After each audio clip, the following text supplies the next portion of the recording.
me show you a couple of examples of where context is very important, and where oral tradition might sound as if it's coming from left field, but that's just because we typically don't pay close enough attention to what's being stated by the text. It's page 795, chapter 12 in the book of Numbers. Verse 12, chapter 1. Miriam and Aaron spoke against Moses regarding the Cushite woman he had married, for he had married a Cushite woman.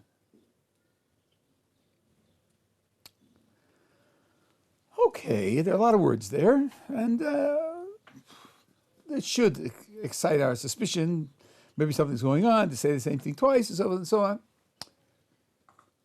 But I think the natural way to read it, what you hear from the words is, they were upset with his marriage.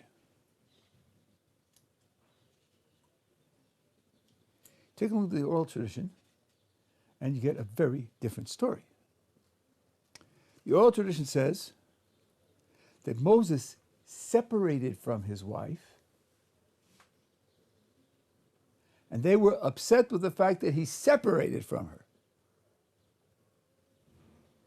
Now, many people, when they look at the words on the page, and they hear the oral tradition, and they think, what's going on? Even if the words aren't 100% clear and there's a redundancy, still, it's talking about his marriage, the woman he married. And the oral tradition says that he's separated from her. How can the oral tradition just ignore the words on the page and give a description that's completely different? Okay, I think it's a fair question from a naive reader. Let's look at the next sentence and see which way of understanding verse 1 will fit best with verse 2. They said, was it only to Moses that Hashem spoke? Did not he speak to us as well? This is the expression of their complaint. Did God only speak to Moses? Didn't he speak to us also? Okay, let's try that verse 2 against verse 1, each way of understanding verse 1. Let's take naive, simple reading of the words. Miriam and Aaron are upset with Moses' marriage. Why did he marry that woman, that Cushite woman? After all, didn't God speak to us also? Well, maybe he did, but so what? Gee, Moses shouldn't have married that woman. It's a lousy marriage because God spoke to us also. Like, okay, what's the connection? How does the fact that God spoke to you also mean that you have some reason to be upset with his marriage?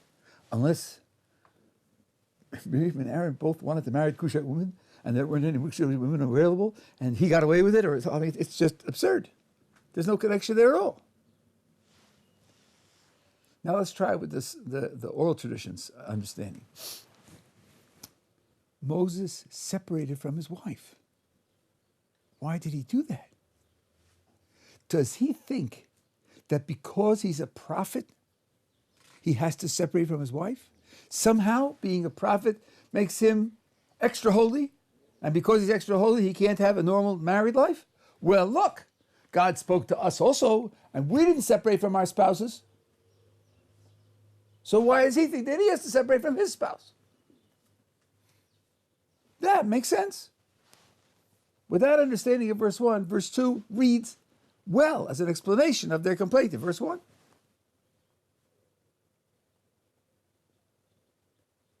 So at the very least, the oral tradition's reading of verse 1 enables it to make sense with respect to verse 2, whereas the naive surface reading doesn't do that. I'm going to read on and show you the context supports what it said so far, and then I'll come back to the words in verse 1 and see what we can do with them. Watch what happens. Hashem heard them, what they said, The man Moses was exceedingly humble, more so than any person on the face of the earth. Commentators here are split. Maybe he heard also, but didn't respond. And that's why God now takes his part and criticizes them direct. Or maybe he didn't hear, but because he's humble, therefore he's deserving that God should respond for him. Or maybe both. Hashem said suddenly to Moses, to Aaron, to Miriam, all three of them, you three go out to the tent of meeting. Three of them went out. Hashem descended in a pillar of cloud and stood at the entrance of the tent, and he summoned Aaron and Miriam to separate from Moses. Summoned them, and the two of them went out further to the cloud. He said, God said to Aaron and Miriam, hear now my words. If there shall be prophets among you, in a vision shall I, Hashem, make myself known to him. And in a dream I will speak with him. That's the way I interact with prophets in general. Not so is my servant Moses. In my entire house, he is the trusted one. Mouth to mouth do I speak with him, to him, in a clear vision and not in riddles. At the image of Hashem does he gaze. Why did you not fear to speak against my servant Moses? You thought you could compare yourselves with Moses? Moses separated from his wife. You haven't separated from your spouses. You're calling him to task because you don't think that prophecy requires it. You could only make that complaint if you assumed that your prophecy is on a par with his prophecy. First of all, it's simply not true. Second of all, did you think you knew that it was true, that your prophecy is on a par with his prophecy? You should have been afraid to speak against Moses. You should at least have assumed if he's doing it, he has a reason. And maybe indeed his prophecy isn't like our prophecy. Didn't he stand on the mountain 40 days and 40 nights without eating and drinking, receive the Torah on behalf of the whole Jewish people? And so on. Like, how could they have done that? So you see that God's reaction is based on the assumption their complaint was, we and he are equal, and therefore criticizing what he did. It can't be that the critique is, since we and he are equal, why did he marry that Cushite woman? So what if you're equal? I mean, he shouldn't marry the Cushite woman? Or you also want Cushite women? It just doesn't connect. But it's a question of separating, and presumably separating because he thinks he's too holy to live with her. That's a complaint based on the fact that we think we're equals, and we didn't separate. Are we together so far? Okay, now let's go back to verse 1 and look at it again. Miriam and Aaron spoke against Moses regarding the Cushite woman he had married, for he had married a Cushite woman. If you thought the complaint was against his marriage, if you thought the complaint was he shouldn't have married her, it's redundant. The verse 1 is redundant. What would you do as an editor to make the sentence shorter, simpler, and clearer if the complaint is about his marrying a Cushite woman?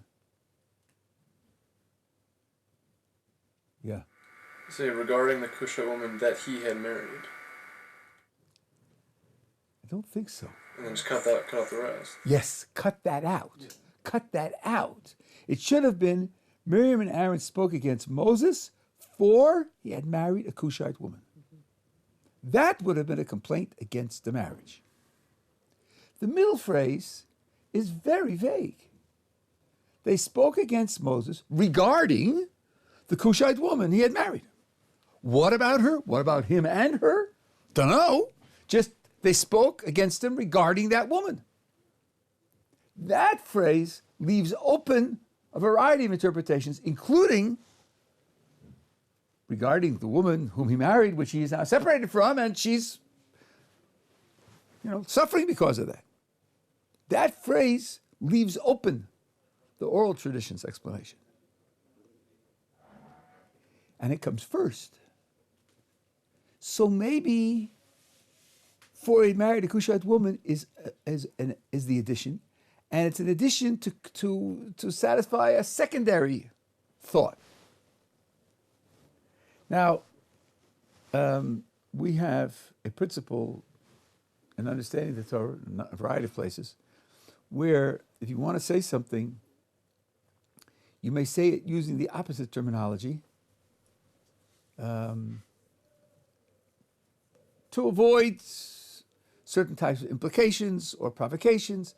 We do that in English also. You say about, well, I'm dating myself, Wilt Chamberlain, who was a great basketball player, boy, is he tall. Or boy, look how short he is. You say things like that, ironically, and everybody understands. You don't really mean he's short, you mean he's gigantic. Cushite was a term which described people who were thought of as being ugly. And the point here is to say that she's outstandingly beautiful. And you say it this way so as to avoid directly praising someone, which could call in certain types of critique. But it's said twice.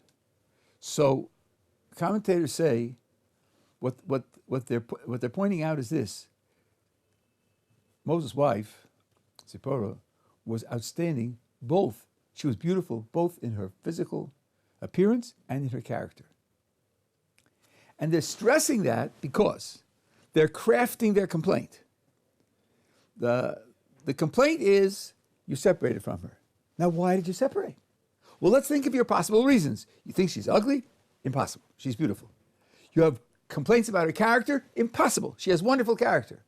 So the only possible explanation is because you think that you're a prophet and you think prophets can't live with their wives. Well, that's dead wrong. So describing her this way gives the background for their complaint. There's no other reason why he could possibly have separated from her, other than the fact that he's a prophet, and that's wrong. The truth is what? The truth is he separated from her because of his prophecy, but that's because his prophecy was unique. No other prophecy was like his. So that's a way you can make sense out of the verse, more or less. I don't say it's perfect, but more or less in a way that's consistent with what the oral tradition interprets. But if you don't, if you take it as it looks on the surface, it's very difficult to put together. Yeah. When the Torah goes and narrates, because obviously the first part when Miriam and Aaron are talking, they're regarding the woman as a Cushite woman. Yeah. Then why does the narration say, for he had married a Cushite woman? Like, in other words, why would the narration also use the same euphemism? Okay, I hear what you're saying, but I think verse 1 says, Miriam and Aaron spoke against Moses regarding. So I think that the regarding describes their state of mind. Right. Not only the objective facts, but also their state of mind. But it seems like after the comma, it turns into like objective narration. Well, for means that's the purpose of the speech, right? Right, but I'm saying if the first part of it is just Miriam and Aaron's opinion, and then the second clause is like the narration. So why does the narration also... I don't know. I don't know. I understand it as follows. Miriam and Aaron spoke against Moses, and their speech was directed at a specific reality that they were dealing with. What was that reality they were dealing with? The Cushite woman married, for he married a Cushite woman. Now, both of those are true objectively, but when you say that they spoke against him regarding, then you're also, in addition to describing the true facts, you are describing their psychological focus. Right? So it plays a double role here. Number one is it's describing the facts, but it also describes what they saw in the facts. It's sort of like saying, he noticed the book on the table. If I say, he noticed the book on the table, there is a book on the table for sure, and also I'm describing his psychological state. He paid attention to the book on the table. So the narrator here is describing the facts, and he's also describing what they're paying attention to. Right, but if you were to say, look, there's a green book on the table, when it's clearly blue, but you just think it's green, and then I'm saying, oh, he said there was a green book on the table, and there happened to be a green book on the table. then the narrator is lying just as much as the guy. Oh, I see what you mean. Yes, but the truth is that this idea of expressing certain facts by using opposite vocabulary is something which the text does both for the narrator and for people. It's not. It's in common to both. So it's not unique to one or the other. Korah, the son of Yitzhar, the son of Korah, Kohas, son of Levi, separated himself with Dasan Aviram, sons of Eliav, and On, son of Peles, offspring of Ruvain. They made a committee. They stood before Moses with 250 men, the children of Israel, leaders of the assembly, those summoned for meeting, men of renown. They gathered together against Moses and against Aaron and said to them, "It is too much for you. For the entire assembly, all of them are holy, and Hashem is among them. Why do you exalt yourselves," that means put yourselves above, over the congregation of Hashem? It is too much for you. For the entire assembly, all of them are holy, and Hashem is among them. Why do you set yourselves up above the congregation of Hashem? Okay, that's the complaint. Now, look at the response that Moses gives to this complaint. Moses heard and fell on his face. He spoke to Korah and the entire assembly, saying, "In the morning, God will make known the one who is his own and the Holy One, and he will draw him close to himself, and whomever he will choose, he will draw close to himself. Do this. Take for yourselves fire pans," Korah and his entire assembly, "put fire in them, place incense upon them before Hashem tomorrow. Then the man whom Hashem will choose, he is the Holy One. It is too much for you, O offspring of Levi."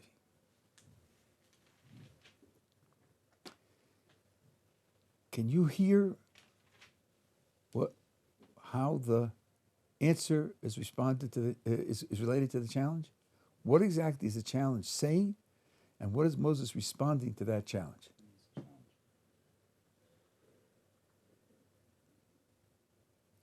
Verse 3, you have the challenge, and then 5, 6, and 7, you have the response. What exactly is the challenge, and what's the response? Well, let's start with the challenge. How would you read the challenge in 3? Could you give a contemporary term to the challenge? He's saying you have too much power, and you need to, we need to have a balance of powers, and Okay. why don't we're just as holy as you? Like we deserve more than this. Why are you keeping all the prophecy yourself? Okay, now is it that the 250 plus his small group, they're the ones who are supposed to take the power? No, all for the entire assembly. The entire assembly. Isn't this a push in favor of? Anarchism? Not quite, but close. Communism. No. How about democracy? Democracy. Everyone is equal. No one is inherently a leader. No one is inherently better. You're setting yourselves above. Let's have elections or something. No one deserves to be in charge of everybody else. We're all holy. God is in the midst of the entire assembly. Forget about what we just read about Moses' prophecy being unique. Even his brother and sister couldn't compare it to everything else. Everybody's equal. Who set you up to be a leader over everybody else? No one deserves to be the leader and control and have power and authority over everybody else. Okay? It's a push in favor of democracy. What's Moses' answer? Yeah, it's not really the way that it works. Basically, you have whoever most Hashem chooses who he gives prophecy to, and he really asks for it. And so, he needs a test. He says, Let's have a test and see, right? Yeah. So if we had Korah, we're interviewing Korah, what should Korah say in response to Moses? No, thank you. Not only no thank you, but he ought to say, Moses, you don't get it. You don't get it. I wasn't complaining that you were chosen and I wasn't chosen. I wasn't asking for verification who should be chosen. My complaint was that no one is chosen. We're all holy. We're all equal. You're setting up a criterion to see who the ruler should be, who the leader should be. You've misunderstood the challenge. The challenge is that there shouldn't be any inherent leader. There's a disconnect between their challenge in 3 and Moses' response in 5 through 7. Okay? There's a logical disconnect, but they don't say that. They don't say that. They go for it. Okay, fire pans, the 250, and we'll come in. This is Aaron tomorrow, and whoever God will choose. Why did they go along with it? Why don't they say to Moses, you misunderstood the challenge. The challenge was a philosophical challenge, a challenge of principle, that you have the wrong sort of social organization here. The answer is because the challenge in 3 was just fluff. It was just a disguise. They weren't really plumping for democracy. They weren't really arguing that everybody's the same. What they really wanted was that they should be the ones in charge. And Moses said, look, let's put aside the rhetoric, leave that for the New York Times, let them play with the propaganda. I know what you want, and let's settle it with a test. And they say, okay, forget it, right, you're right. What we were arguing about, that was just for public consumption, like so much politics, right? But here, from the disconnect between the challenge and the response, you can understand that Moses knew what their underlying motivation was, and he said, forget the surface, let's go for the issue that's really bothering you, and settle it. Yeah. So the ask for democracy was just a fake question? It's a way of getting public support.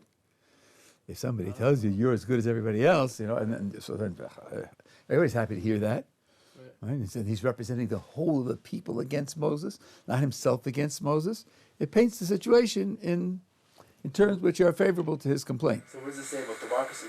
That it's not even... Yeah, I was just sort of leaving that as a hint on the side. If democracy is in the mouth of one of the worst villains in the Torah, one could wonder, what the Torah's attitude toward democracy is. That's an interesting issue. I'm not going to go into it now in detail. I want to do a couple of other things, but okay. So Moses proposes a contest, and he pleads with them that they're making a mistake. And he pleads with Dasan and Aviram also that they're making a mistake, and they respond bitterly and ironically. So they take the fire pans. And everybody took his fire pan the following morning. They're there, and Aaron's there, and of course it's going to be some sort of indication as to who God is choosing. Verse 20 in the middle of the next page, 825. Hashem spoke to Moses and Aaron, saying, separate yourselves from amid this assembly, and I shall destroy them in an instant. First, God says to Moses and Aaron, just step aside, and I'll destroy the whole people. They fell on their faces and said, oh God, God of the spirits of all flesh, shall one man sin and you be angry with the entire assembly? Sounds like a justified challenge. Watch. Hashem spoke to Moses, saying, speak to the assembly, saying, get yourselves up from all around the dwelling places of Korah, Dasan, and Abiram. Let's see, God says. Let's see. You say one is sinning, and I shouldn't be angry with the entire congregation. Let's see where they stand. Where do they stand? Right now they're standing together with Korah, Dasan, and Abiram. Challenge them. Take sides. Stick with them or step away. You have to be a person of principle, and you have to stand for your principle. You can't wait around to see what the outcome will be. So Moses stood up and went to Dasan and Abiram. The elders of Israel followed him. He spoke to the assembly, saying, turn away now from near the tents of these wicked men, and do not touch anything that is there, lest you perish because of their sins. That's the warning. So they got themselves up from near the dwelling of Dasan and Abiram. From all around Dasan and Abiram went out, and they went out erect with their tents, wives and children. The assembly respond, and they disconnect. That's why they're saved. They're saved because they're given a chance to make a statement. They make the statement. Okay. So now, what Moses and Aaron said to God at first, shall one man sin and the entire congregation suffer? Yes, God said, oh, you're right. But I want a demonstration. I want an action of principle to show that they dissociate from them. They give the action of principle. Fine. Now, 28, Moses says, through this shall you know that Hashem sent me to perform all these acts, that it was not from my heart. We'll come back to that. It's very important. If these die like the death of all men, and the destiny of all men is visited upon them, then it is not Hashem who has sent me. But if Hashem will create a phenomenon, and the earth opens its mouth and swallows them and all that is theirs, and they will descend into the pit, then you shall know that these men have provoked Hashem. When he finished speaking these words, the ground was under them split open, the earth opened its mouth, swallowed them and the households of all the people who were with Korah, the entire wealth. They and all that was theirs descended alive to the pit. The earth covered them over, and they were lost from among the congregation. All Israel that was around them fled at the sound, for they said, lest the earth swallow us. And a flame came forth from Hashem and consumed the 250 men who were offering the incense. The whole group of rebels died. Okay, one of the most dramatic events in the entire Torah. Now, skip to, the next is just a matter of laws, what to do with the fire pans. The next page, verse 6. This is now absolutely astonishing. The entire assembly of the children of Israel complained on the morrow against Moses and Aaron, saying, you have killed the people of Hashem. Now look, yesterday, Moses said, if I'm genuine, let the earth swallow them. And I'm not genuine, then, right? And you'll know that they provoked Hashem. And the earth swallows them. What more do you want? What more could you possibly need? Don't you know who's right and who's wrong now? Now you're complaining that you have killed the congregation of Hashem? A 5-year-old wouldn't make that mistake. What could they possibly have in mind? The Ramban says something very prescient here. The Ramban says they are definitely guilty. They're criminal. They deserved punishment. Who said they should die? Hashem. Oh, really? Wait, no, Moses. Okay. No, Moses said it. On 8:27, verse 28, Yeah. Moses said, through this shall you know that Hashem sent me to perform all these acts, not my heart. They died the death of all men. He didn't send me, but Hashem will create a phenomenon. The earth opens its mouth. Moses proposed that. Yeah. So the people say, Moses, God loves you. You're very close to Moses. Very close to God. If you had asked that they should be punished with leprosy, if you had asked they be punished with exile, if you had asked they be punished with paralysis, God would have done anything that you wanted. You asked that they be killed. That's why they were killed. You killed them. We're not claiming that they were right. That's idiotic. We saw that they're wrong. We saw that they're criminal. But they didn't have to die. They only died because you said so.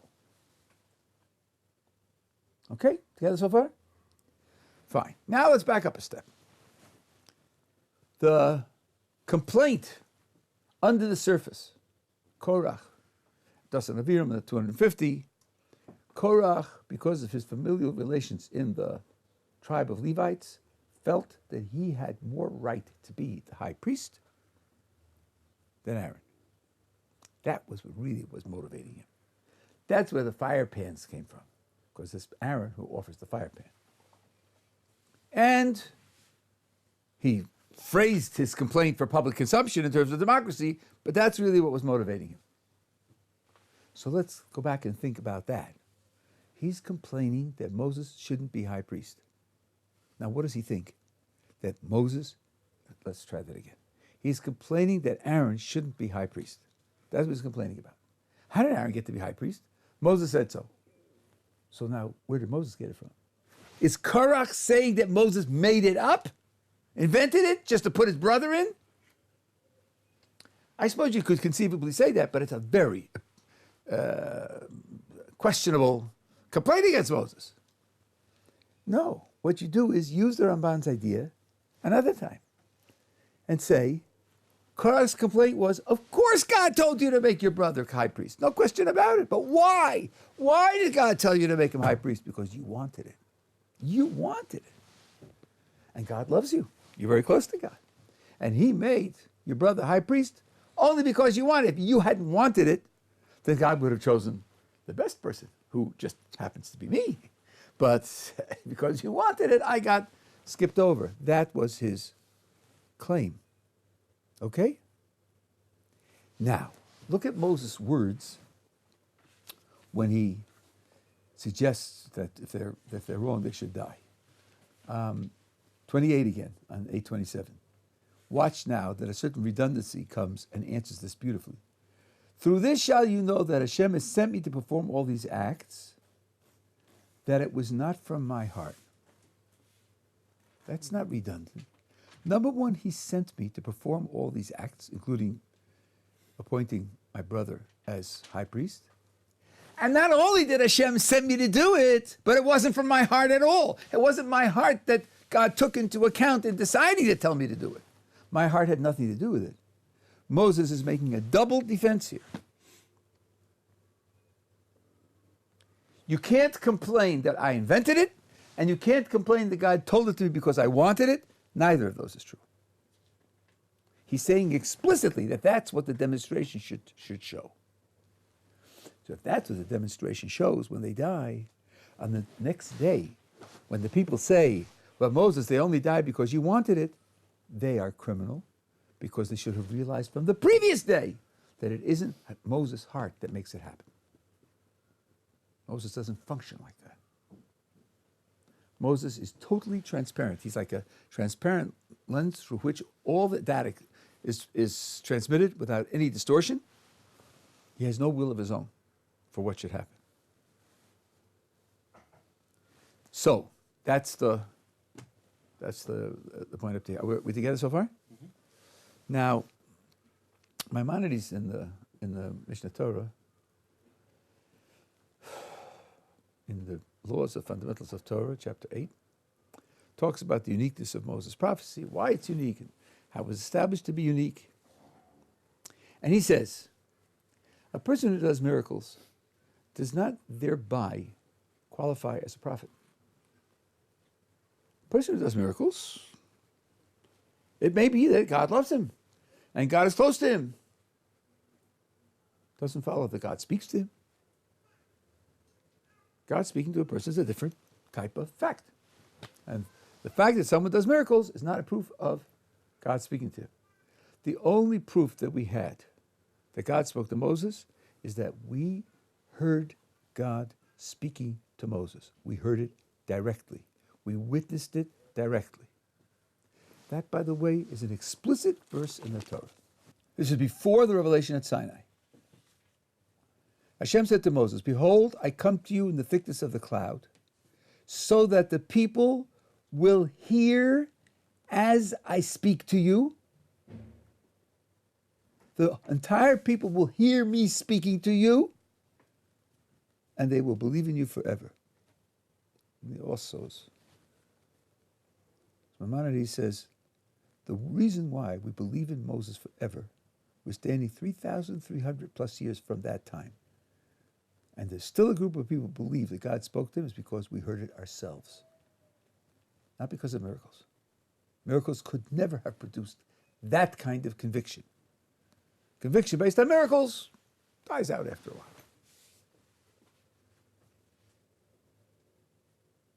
So, Maimonides says, that's the source of Moses' authority as a prophet. We witnessed it ourselves. Then he says, and by the way, all the miracles that Moses did were not miracles to establish his prophecy.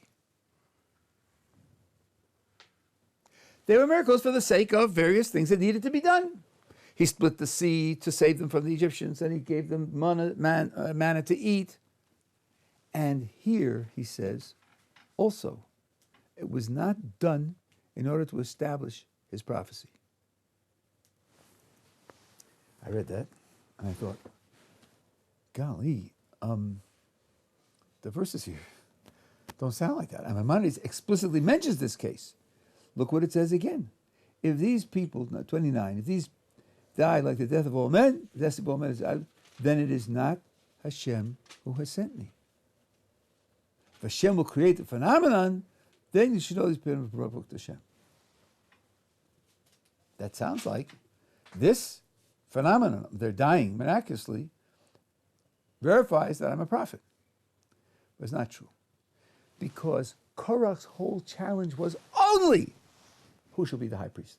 Korah didn't say that the Ten Commandments at Sinai were a mirage, Hollywood producing it from behind the hills. And he didn't say that the laws that he gave. He was only talking about his brother being high priest. And there too he said, I agree that God told you to do it. I just think that he told you because you wanted it. So what Moses is saying here, he's talking about this particular case, talking about this particular challenge. Only this, that what God told you to make Aaron the high priest is because you wanted it. And for that, he says, I want this miracle to prove it's not so. The way we have understood the text makes Maimonides' remark perfectly legitimate. If you don't understand that, if you read it naively, as I read it for years before I figured this out, then you could be worried that the text doesn't fit with what Maimonides says. But I think the correct reading, as I've described it to you, makes Maimonides' remark perfectly legitimate. Okay?